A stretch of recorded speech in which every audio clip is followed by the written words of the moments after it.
এই যে তোরা রাজনীতি করবি পুতকল সিদ্ধান্ত কি লইছস ভবিষ্যতে কি করবি? আব্বা আমি তো সিদ্ধান্ত লইছি ভবিষ্যতে ওই আল্লাহ দিয়ে পয়সা যোগায় ব্যবসা বাণিজ্য করুম আরে। তুই কি করবি? আব্বা আমি আর কিরম আমি চিন্তা করি আর ওয়ালিয়া গুদ্দুত করছি টুকটাক অন করে চাকরি করুম গুদ্দুরে। তোরা যে সিদ্ধান্ত লইছস এই সিদ্ধান্ত আমি মানতে হারিয়েন না। বুঝলেন আব্বা আপনি এটা কোন ধরনের কথা কইলেন?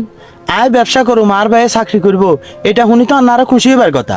আপনাদের চেহারা কালা করি আর যে কথা কইছেন এই কথা কি লাগছেন আব্বা? দেখুন তোরা আর হেডে তুন হইছত আই তোকে হেডে তুন হইনো। আব্বা আন্না ফালতু কথা কইেন না, আমরা আন্নার হেডে তুন না, আমরা আন্নার হেডে তুনইছি। আব্বা আপনি কি সিদ্ধান্ত লইছেন? তুই ব্যবসা করতে আইতি না, তুইও চাকরি করতে আইতি না। তোরা দোনাকে মিলি আজ যে সিদ্ধান্ত লইছি ওইটা করতে হইব। আব্বা আপনি এই সিদ্ধান্ত কিনলে লইছেন? এতে যেন কইছে ব্যবসা করবো, ব্যবসা করলু মানলাম 2-4 লাখ টাকা হুঁজি দিয়ে তারা ব্যবসা ধরাই দিলাম।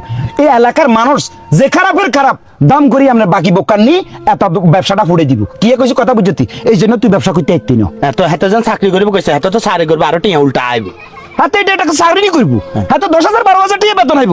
কি দরকার আছে এই চাকরি করবার? এই চাকরি করার কোনো দাম নেই। তো তাহলে আব্বা আমরা কি রুম?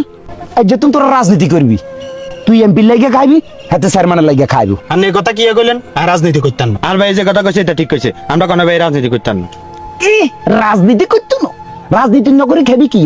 বাংলাদেশের ভিতরে চলের তখনকার রাজনীতি। তুই যদি চেয়ারম্যান হইতে আর লাভ আছে না, ধর না বিধবা কাঠ আইলো আমি 12 তুই 2 মেঞ্চেরে দিবি 10 খান তুই মারে দিলি ইয়ান 60,000 টাকা মাসে চলে গিয়ে কথা কি কইছি কথা বুঝছ না? রাজনীতি করলে লাভ আছে, চেয়ারম্যান করলে লাভ আছে, কর। আর তুই কিরবি করতে পারবি না। আমি কি রুম আব্বা?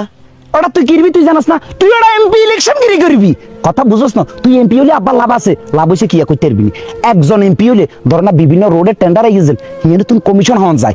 আরো একটা ঘটনা আছে, বিভিন্ন জায়গা তুমি স্পোর্টে তুমি সাদাবাজি করেছেন সেগুলোরও কমিশন এমপির কাছে ঢুকে।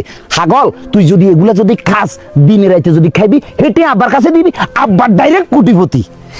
এর লাগে আর সিদ্ধান্ত এটা তোরা দুইটা ভাই রাজনীতি করবি। আব্বা আমরা সব কথা বুঝলাম কিন্তু আব্বা আমি এমপি হমু কেমনে? তুই এমপি কেমনে হবি তুই হেঁটেও জানস না। হুন আব্বাই তোরে কিছু আইডিয়া দিয়ে হুন কথা হুন। তুই সর্বপ্রথম হাসলে বাইতুন বাড়িবি, যাই এসে গ্রাম অঞ্চলের কিছু কিছু দেখবি আমরা টোটবাগু লাইন আছে এগুলো হাসলে 50 টাকা 60 টাকা করে চা খাবাই দিবি। চা খাবাই দিবলে দেখবি কব কি ফাইন ভাই জিন্দাবাদ, ফাইন ভাই জিন্দাবাদ, পুরো এলাকা বড়ি তোর নাম হয়ে যাবো। ইয়ার পরবর্তীতে মিঞ্চের খালি মিথ্যা শ্বাস দিবি। মিথ্যা শ্বাস কি? যদি আমি এমপি হইতে হারি এই খালের উপরে দিয়ে ডাইরেক্ট ফ্লাইওভার মানে মেট্রো ট্রেন আয় বানাই দিবি। ইয়ার পরবর্তীতে দাম করে কি করবি? এই সিকন রোড এই কাঁচা রোডের ভিতরে ডাইরেক্ট আই 4 লাইন রাস্তা করে দিব। এই ধরনের মিথ্যা শ্বাসগুলো দিবি, দেখবি মানুষ তোরে বিশ্বাস করবে। কারণ বাঙালি তো আবেগী। আনে ভাইয়ারা তো বেগেন বুঝাই কইলেন আই চেয়ারম্যান হইতে হলে কি হইব? তোর কোনো চিন্তা করার লাগতো না। আর হলা যদি এমপি হয় হাতার বই যাবো উপজেলার চেয়ারম্যান, আর তুই হয়ে যাবি এই ইউনিয়নের চেয়ারম্যান। আর যেহেতু আব্বা মুরব্বী মানুষ দুইটা দায়িত্ব হিতেন না, আব্বার দরকার